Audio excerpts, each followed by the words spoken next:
Hey guys, welcome back. I've got a quick pulley trick here to show you. Sometimes you will have machines in the shop that need repairing, pulleys replaced, and you're going to find out that the insert or spacer in the pulley might vary from what you have in stock. And sometimes you want to get a job out of the shop quickly. You don't want to wait for the exact same pulley with the same adapter here to come in. So what you can do here, guys, is get another pulley that is actually the same, even though the insert will be different.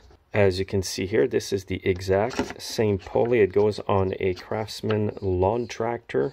Same pulley, just a different spacer. So what I do in this case is I need to replace this pulley, but I only have this pulley here with the small spacer, is I put it in my vise. Then I grab a punch pin. This is a 3/8 punch pin. It will fit perfectly right in here. And you want to line it up so that the spacer will come out. I'll pound this out, the spacer will come out. I'll do the same with this pulley and then put this spacer inside this one.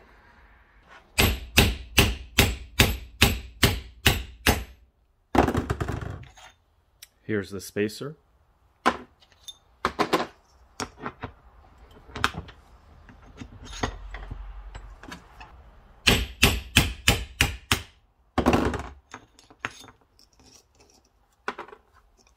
Now I'll grab the old spacer, put it on the new one.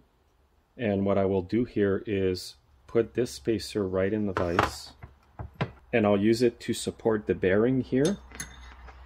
Because if I don't do that, it's going to put pressure on the plastic part of the pulley. Next I will put the old spacer there.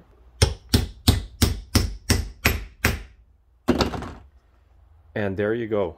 I can get this job out of the shop, this tractor out of the shop today just by doing this instead of waiting to get the parts in the shop. Hopefully this helped you guys. Make sure when you do this that the spacer is the same size and it's the same size of bearing in each pulley. Thanks for watching. Have a good day.